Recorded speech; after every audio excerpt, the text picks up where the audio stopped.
There was a version of you before all of this. Before the breakup that changed how you trust people. Before the friendship that taught you to keep your guard up. Before the disappointment that made you stop hoping so loudly. That version of you was softer, lighter, more open. She believed things would work out. She did not flinch when someone got close. And somewhere along the way you lost her. But God did not.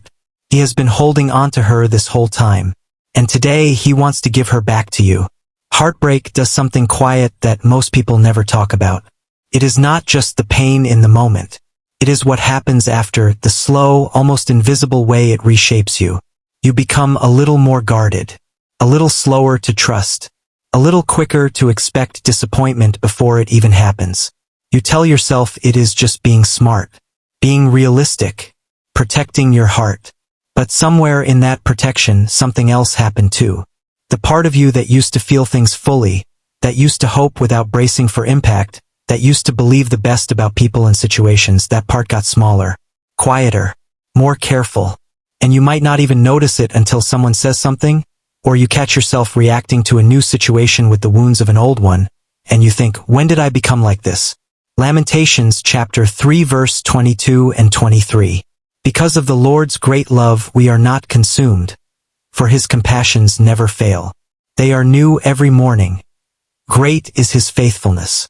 New every morning. That is not just a comforting phrase. That is a promise that the heaviness you carry from yesterday does not have to define today. And it does not have to define who you have become permanently either. Today we are going to look at what God actually says about the version of you that existed before the hurt, and why He has not given up on bringing her back. Truth number 1. The hardness you built was protection, not punishment. This is the first thing you need to hear, because most women carry guilt about this without even realizing it. You might look at how guarded you have become and feel like it is a flaw. Like you used to be better, more loving, more trusting, more open, and now you are somehow less than you were. But the walls you built were not a failure. They were survival. Nehemiah chapter 4 verse 9. But we prayed to our God and posted a guard day and night to meet this threat. When Nehemiah's people were under attack, they did not just sit there exposed. They built defenses. They prayed, and they took practical steps to protect what mattered. That was not weak faith. That was wisdom in a dangerous season. Your walls were the same thing. They protected something tender while you were under attack. They were not a betrayal of who you really are. They were a temporary shelter for her while the storm passed. But here is the difference between Nehemiah's wall and the ones we sometimes build. His wall had a purpose, and once the threat passed, the city was rebuilt, opened, and lived in again. Walls are meant to come down once they have done their job. If the threat that built your walls is no longer there, if that situation, that person, that season is over, the wall does not need to stay up at full height forever. It already did what it needed to do. Truth number 2. God did not let the hurt change who He made you to be. This is the part that brings real relief. You might feel like the heartbreak permanently altered your personality.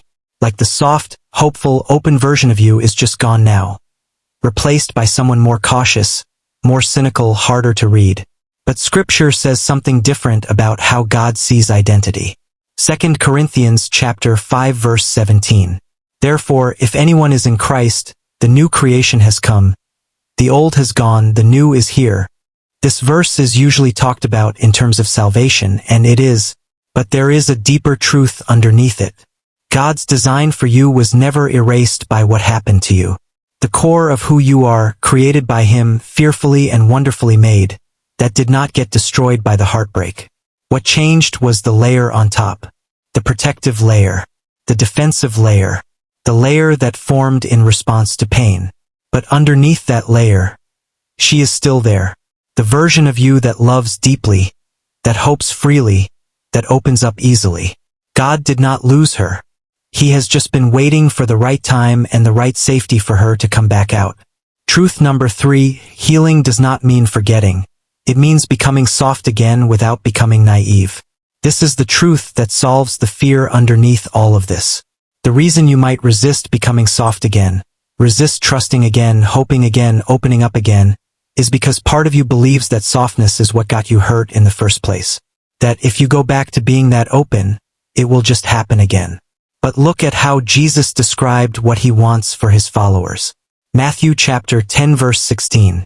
I am sending you out like sheep among wolves. Therefore be as shrewd as snakes and as innocent as doves. Shrewd as snakes, meaning wise, discerning, aware. And innocent as doves, meaning gentle, open, soft-hearted. Both. At the same time, Jesus did not say choose one. He said hold both. This is the version of you that God wants back. Not the naive version who trusted everyone with everything and got hurt because she could not see warning signs. And not the hardened version who trusts no one and feels nothing. The version in between. The one who has wisdom now, real, earned wisdom about people and situations, but who has not let that wisdom calcify into a closed heart. Soft and discerning. Gentle and aware. Open but not blind. That is not the old you exactly. It is a deeper version of her. One that the heartbreak, painful as it was, actually helped build. Truth number 4. God restores what was taken, often more fully than before. This is the promise that brings everything together. Joel chapter 2 verse 25. I will repay you for the years the locusts have eaten. Repay. Not just comfort you about it. Repay. Give back. Restore what was lost. And the language here implies more than just patching things up. It implies restoration that accounts for the time that was taken too. Job is the clearest picture of this in all of Scripture. After everything was stripped away from him, his health, his family, his sense of safety in the world. The book ends with Job chapter 42 verse 12 saying the Lord blessed the latter part of Job's life more than the former part. More than the former part. Not just equal to it. More. This does not mean the pain did not matter, or that it gets erased like it never happened. It means God is not finished with your story at the chapter where the hurt happened. He is writing toward restoration, and often, restoration that is fuller and deeper than what existed before, because of everything that was walked through to get there. The version of you before the heartbreak was good. But the version God is restoring you to might actually be even more whole, softer where it counts, wiser where it matters, and finally at peace with both. So here is what this means for you. The walls you built were not a flaw, they were protection, and protection that has done its job can come down. The core of who God made you to be was never destroyed by what happened. It has just been waiting under a protective layer. Healing does not mean becoming naive again. It means becoming wise and soft at the same time. And God does not just want to give you back what you lost. He wants to restore something even fuller than before. She is still in there. The version of you before all of this. God has been holding on to her. And He is ready to bring her back. Not the same as she was, but more whole than she has ever been. If this touched something real for you, share it with someone who has been carrying walls for a long time and needs to know they can come down safely. Comment below, what is one part of yourself you hope God brings back in this season?